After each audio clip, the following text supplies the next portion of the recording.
Welcome to another edition of City Talk. We're still broadcasting remotely because, of course, of that little thing known as the worldwide pandemic. Say hello to, from the Department of Parks and Recreation, Susan Lucas. Sue, welcome to the program. How are you, John? Nice to see you. Good to see you. So, it sounds like you got a house full of interesting animals. It's a little bit of a menagerie here. Well, it sounds like an entire zoo. We've disrupted their schedule with this pandemic. Yeah, I know. It's really unfair to the animals most of all. Yes.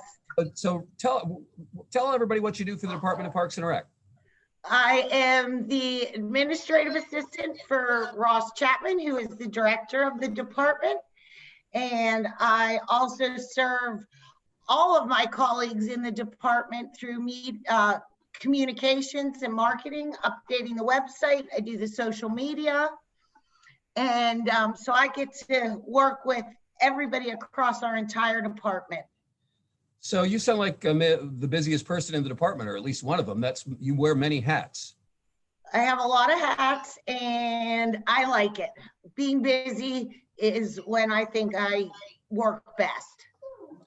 Well, give us a little background. Where are you from originally? How'd you end up here at Parks and Rec? Well, I am a transplant from New Jersey. I came out to Pittsburgh to go to the University of Pittsburgh.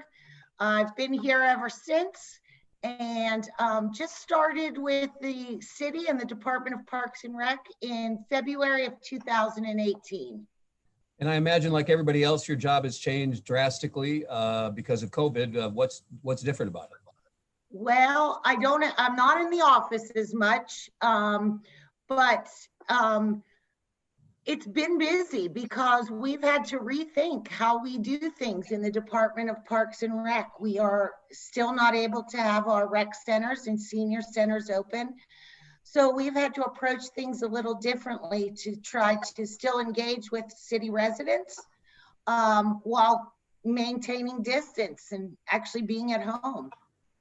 That's really a shame for the seniors, and for the people who just want to keep physically fit. But I know from spending a lot of time in those senior centers, a lot of people get most of their social activity there. So unfortunately. It has been rough on them. And our staff, our senior staff has been doing a great job. They distribute lunches 3 days a week.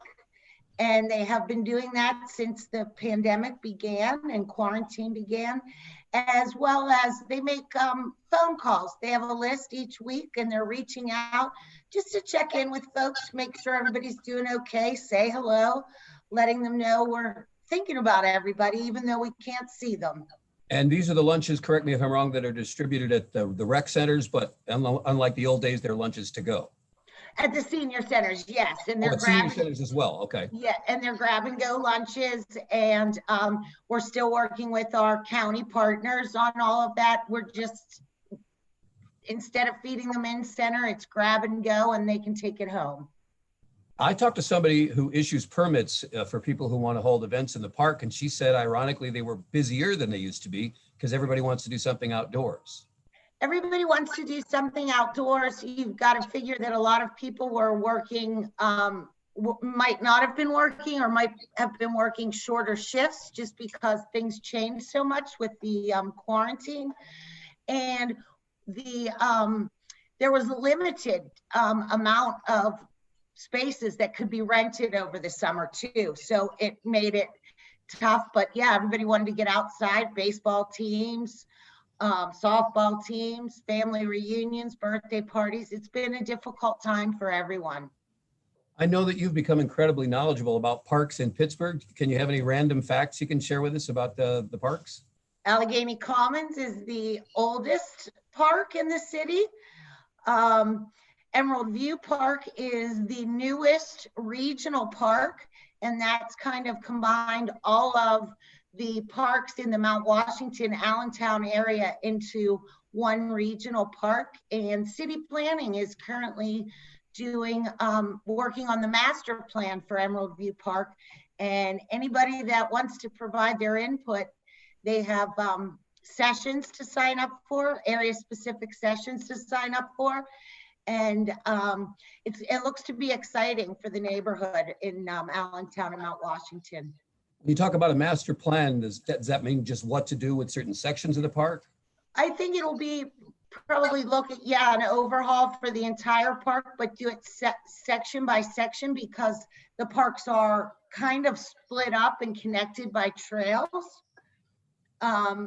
So see how they can improve not just the individual locations, but the overall presentation of the park, because it does include the scenic byway, the Grandview Avenue Scenic Byway, which is recognized nationally as an outstanding viewpoint for the city of Pittsburgh.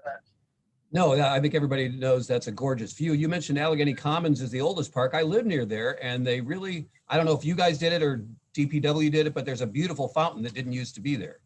Yes, that fountain has been repaired and up at work. I would thank our friends in DPW and also our friends at the Pittsburgh Parks Conservancy for that work as well.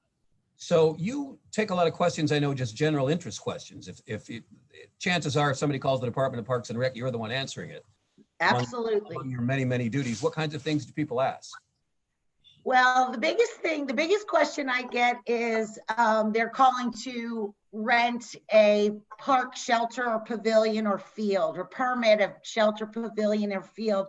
And that's actually something that City Parks doesn't do. Those permits are handled by the Department of Public Works.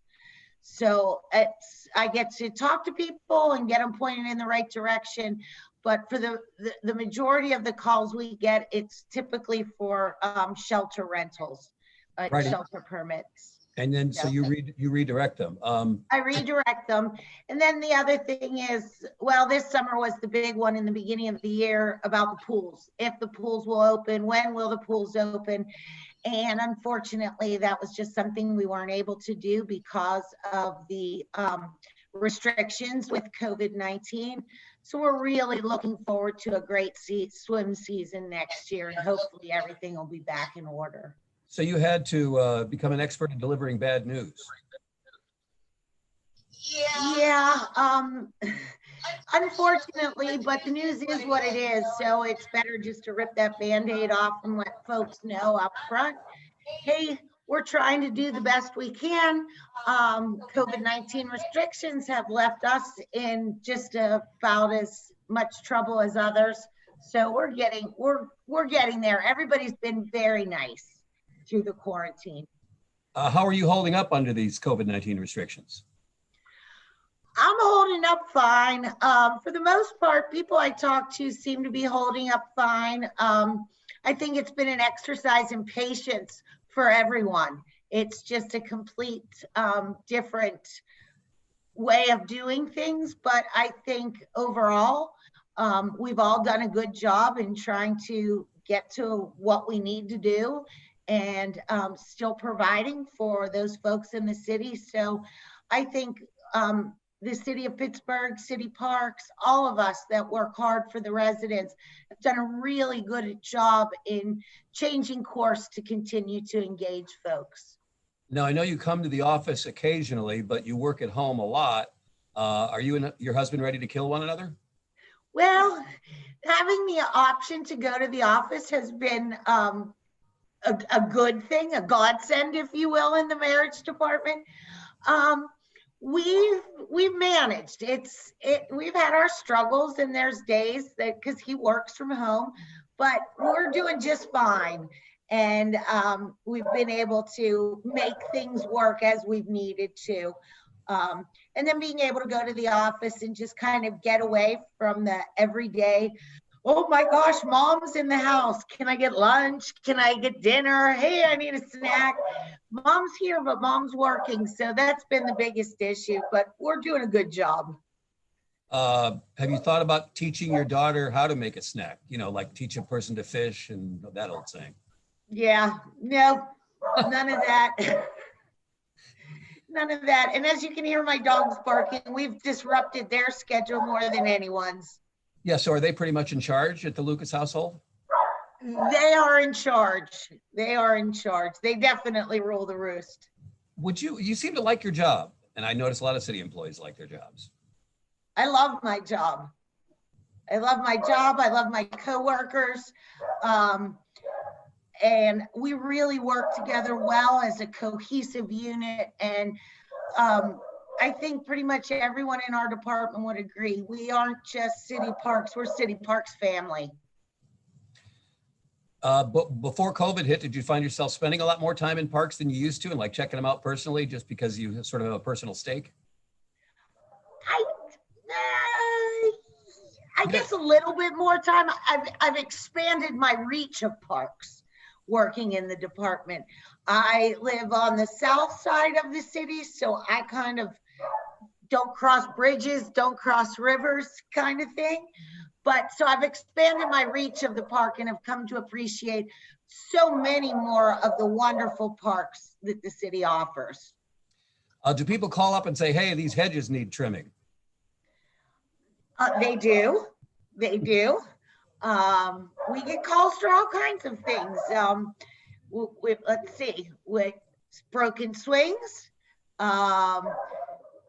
overgrowth from maybe the green space area, poison hemlock, baby owls.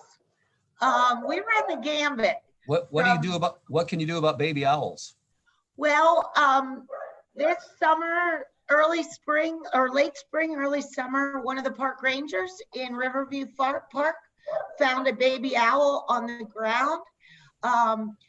With reaching out to the Game Commission and some research, we have now learned that owls are extremely bad nest makers. They're not sturdy, they're very messy nests, so that happens quite often. And we found a hollow in a tree, and we're able to place the owl in there and kept our eye on it. And eventually the mama came back and got it.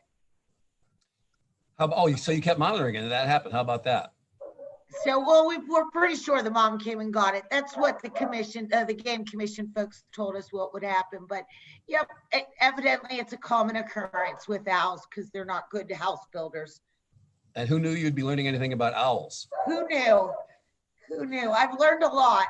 All right, you'd recommend a career in city government for people, trying to, not that they're hiring right now, but you know what I mean?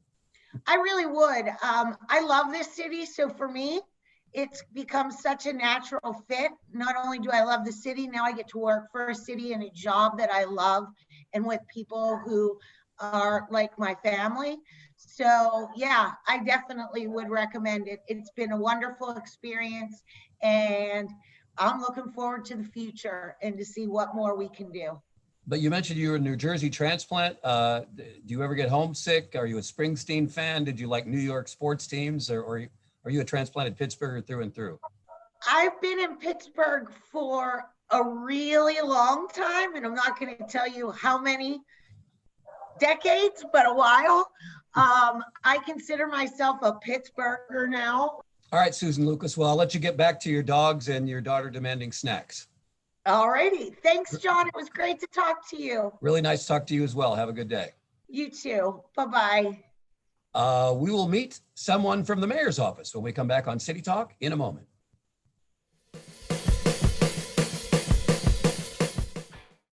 Hi, my name is Lisa Epps Kuda, and I am the Fire Inspector, Fire Prevention Officer for the City of Pittsburgh, and I've worked for the Pittsburgh Bureau of Fire for 25 years.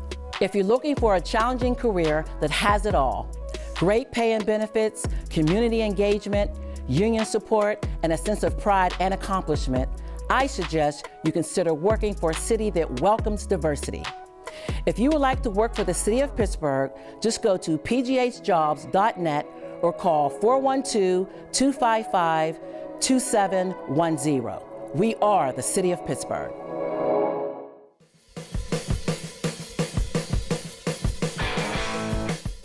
Welcome back to City Talk. Say hello to Josiah Gilliam, who works out of the mayor's office and also Parks and Rec, and runs a program called My Brother's Keeper. Josiah, welcome to the program. Hi, John. Thank you. Thank you for having me. So you're broadcasting live from your humble abode as we speak. That's correct. Yes, working remotely today. A lot of life has changed since COVID, and that's the way it is for me now. Tell us about My Brother's Keeper. My Brother's Keeper is an initiative out of the mayor and county executive's office that focuses on Black men and boys. And it was started in the wake of the Trayvon Martin murder during the Obama administration. It has 6 goal areas, which are different impact areas where there are specific objectives related to quality of life for folks that are living here. I work closely with folks in the Welcoming Pittsburgh initiative, with the Gender Equity Commission, different folks in the Office of Equity in different city departments. And we really try to take a collective impact approach towards resolving the issues that we see and trying to build the kind of environment and seasons where folks have a chance to thrive. Fascinating. What kind of issues do you see, and how do you go about trying to make them better?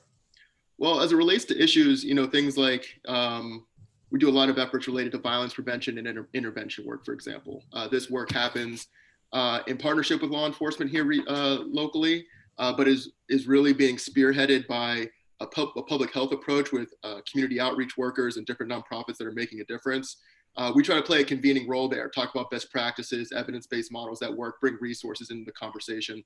But there's other parts of the initiative about opportunity. So for example, there's been a lot of study around literacy rates at 3rd grade being an inflection point for for an individual's capacity and likelihood to thrive over the long term. So we work with organizations that have literacy programs and the libraries and organizations that work on reading and writing with their students to track how that's going and to encourage that activity. So those are 2 examples. We do a lot of other things: digital literacy, mentorship, folks moving through high school to college, supports there. But usually it's not me doing it directly. It's supporting the organizations that do this work, making sure that there are experts being found and highlighted and supported, and then telling that story on a broad scale. So you've become an expert on organizations that help people, and you try to hook the people up with the organizations. Yeah, I think of myself as a connector. I built a website actually called Trucio.com, which maps the nonprofits that are part of the network, because I think very visually. It helps me to see it. So it's like, okay, these are folks working in this goal area. Oh, here's where they are in the city. Here's what they do. Here's how you contact them, stuff like that. We have a huge, as you know, a huge nonprofit sector here in Pittsburgh and in the region. There's a lot of organizations doing good work. Them being connected to each other usually brings good things to bear. So it's a lot of fun. I don't want to forget this because while CityTalk has been running for nearly 3 years, you yourself have a whole program on the City channel that you host. Tell us about that. Yeah, so we started a show called Our Neighbor's Keeper. My Brother's Keeper starts with this focus on Black men and boys, but reality isn't that simple. And the organizations that we work with serve, anyone that they can usually. So, but given that, there is this initial equity lens. So we figured, what if we just started a show to kind of explore these different realms through the people that know it best. So it's just free flowing conversations. It's like a podcast. It's really like this that you've done so well for so long. And we just talk with folks that do the work and what they're interested in. And then we recently, since COVID, started doing another one that we've called the Equity Series, which is another one that I moderate. And it's with leaders in different city departments and partners talking about work that's happening in and around the city. We talk about the COVID realities, things that have been so impacted by the pandemic, but how they're still moving forward in some cases, what the pivots have been and things like that. It's been a lot of fun. It gives folks a chance to learn, I think, about folks that they might not have a chance to really sit down with for an hour otherwise. So it's been a good bit of fun. I'm thinking when you first took this job, you didn't know you were also going to become a talk show host. I did. It wasn't in the job description, though. Where are you from originally? Well, I was born in Mercy Hospital, and my family at that time lived in Coverdale, which is a part of Bethel Park. And then I moved around, boomeranged in and out a whole bunch growing up. I lived in Denver, Colorado. I lived in Mobile, Alabama. I lived in Phoenix, Arizona, all over the place. I finished high school in Moon, went to Penn State, and I've been working in the city since 2012. Do you miss winters in either Arizona or Alabama? Right. I have a distinct memory of feeling cold during like 50-degree days when I was in Alabama. That version of me is no longer with us, but certainly a lot warmer down there. When I first met you, whenever that was, a little more than a year ago, I think, did you have a beard? I had a beard. It has certainly been a work in progress. And yes, you've made a lot of progress, I've noticed. I appreciate it. Yeah, not going to a barbershop for 5 months has a certain effect. And I'll tell you what, since COVID has hit, it's been a golden era for biking. I have never biked more in my entire life. And it's been a good bit of fun. Oh, because you prefer that to public transportation for obvious COVID reasons. Not that we want to discourage public transportation, but you know what I mean. Yeah, so I don't keep a car in the city. I have a bus pass and I bike. That's how I would get around the community meetings and things along those lines, the occasional Uber and Lyft and things like that. But since COVID, and especially during like the first lockdown, there was just no one on the streets. So me and a couple buddies on Saturday, Sunday mornings would just go out and explore and see what neighborhoods we could get to and what hills we could climb. And it's been really great. So what did you study in college and how did you end up evolving into this? Political science and Spanish, did a liberal arts degree. It was my intention to go get further degrees. I was considering law school and things like that. When I graduated, I took a gap year and was just working at home. And I had a chance to work with a Meals on Wheels program in Carrick, in the Hilltop communities, Arlington and Beltsuver. And it was just like a part-time delivery gig in the morning. And that organization was at the time the largest county provider, and they were transitioning to a private model. So they needed to do more community outreach. They needed to figure out different ways to fund the program and to reduce costs and find different sources of food and stuff. And so that role that I had turned into a full-time outreach job. And I kind of just never looked back. I started realizing that, okay, there are these foundations and they work with the city, and there's all these circles at play, like these Venn diagrams of like folks that are involved. And I didn't know that there was a really high percentage of seniors in the region compared to other places in the nation. And so senior services is like a really interesting laboratory of what's possible here in Western Pennsylvania. And yet there are these struggles and challenges, and I just really loved it. You know, political science degree. I learned a lot, but it was esoteric. You know, you learn about principles and themes and concepts, which are fascinating. This was like on the ground, hand to hand. It wasn't just an anchor institution in a community. It was this nonprofit that has this food pantry that serves these seniors. And it just like crystallized for me. And then I had a chance to do some work with returning citizens that were going through workforce development programs, like culinary workforce development programs. And then a chance to work with youth in workforce development as well through the Workforce Investment Board. And that really started to expand my mental model of the organizations that serve youth, because I hadn't come across too many of them in my Meals on Wheels days. And of course there are thousands. And then I had started making websites by that point. I started making WordPress websites for nonprofits because at the time, social media wasn't quite where it's at now. And there were a lot of organizations that they just needed to get their word out there a little bit to folks that wanted to support them, just to have a place on the internet where folks could learn about what they do. So I started making WordPress websites, and then I had a chance to join the Reboot project for the Home with Children's Village, who needed a new website at the time. And then I got to know the executive director there and ended up working there for 2.5 years. And that was really where I just started to spin all around the region. I was going to all these different meetings and on his behalf, on the organization's behalf. And then when the My Brother's Keeper initiative came around, it had started with like this political engagement, and they got all these leaders together and formed a committee. And then they took the goal areas and broke it out into specific objectives and crafted a playbook to say, here's what we're focused on when it comes to early childhood, like WIC enrollment, when it comes to maternal health, when it comes to like college graduation rates, here's what we're focused on. Then the next step was they wanted a community partnership to start working in digital literacy. And so I raised my hand at the village to say, let us be staff support on this. We'll work with the committee, we'll convene and coordinate folks, we'll get updates on the data, but we'll also work with organizations that do that work in this space, given our network and the network of the other players involved. And that's how I got involved with MBK. And then the mayor decided, after that process had led to an action plan that got funded in local philanthropy, the mayor decided to create a position in his office to kind of quarterback the work from there. So it's been a wild ride, going on 9 years next year since that first Meals on Wheels job. Well, you sound like you find the work very rewarding. I do. And I feel tremendously fortunate. I've had a chance to work, like as you might imagine. So I mentioned like the violence prevention intervention space. There are organizations that work with like hundreds of cities on this, you know, and they convene folks and they work with best practices and stuff like that. So I've had a chance to like visit other cities and learn about like what the setups that they have going there. We've just got a really good setup here in Pittsburgh. There's a lot, we have dozens of regional universities. We've got a huge foundation community. We have thousands of nonprofits. We have a huge business community. and like long traditions of service and of innovation and things like that. And so people generally have like a can-do attitude. It's just a matter of like, how do you figure it out? Like, how do you get it funded? How do you get it assigned? That kind of thing. And so I get a lot of reward out of it, but I'm just constantly inspired too. I haven't had too many novel ideas. Let's put it that way. I'll say, well, I think this sounds smart. And they're like, oh, these folks have been doing that for 50 years. And it's like, oh, okay, like sounds good. No need to reinvent the wheel. How do we get involved? But it's been great. And there's a lot of challenges. I mean, this past summer, there was like this moment of racial reckoning where folks are trying to figure out like what it all means and how and where they stand with things and what a better tomorrow can look like. That's really been the whole role of the initiative since it got started. And yet you see all these new people joining in. That's all really good, I think. So it's exciting. How have you been coping with COVID?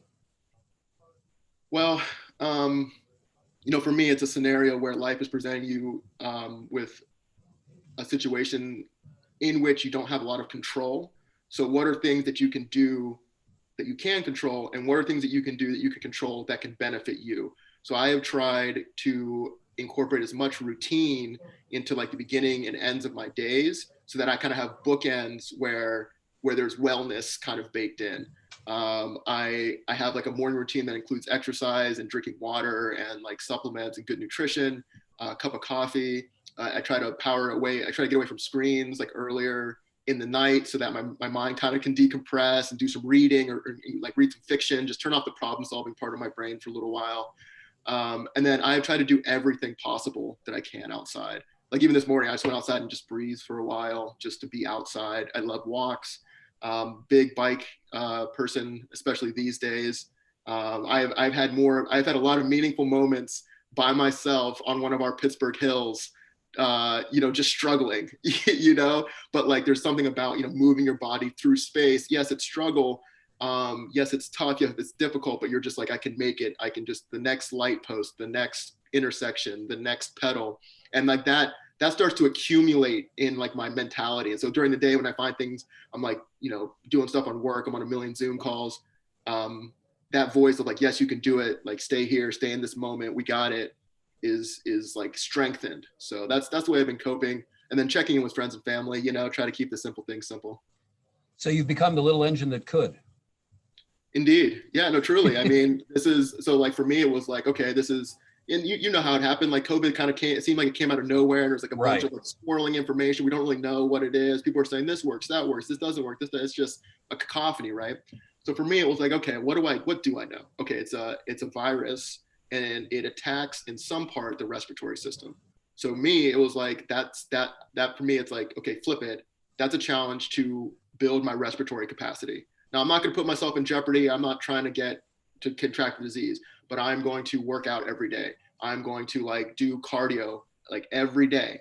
I'm going to like do breathing exercise and stuff, not because it'll keep me safe, but because it's a challenge to strengthen in a time when there's a threat to it. So anyways, privilege in that sense, certainly to try to take that approach, but it's worked for me. And finally, would you recommend a career in city government?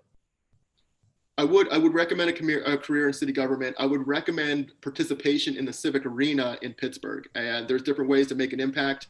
If you're interested in what neighborhood life is like, you can do that through city planning, for example, or you can do that by organizing or getting involved with community-based organizations that care about that. Or you can get a degree about it and become an expert in it, et cetera. There's a bunch of ways to get involved.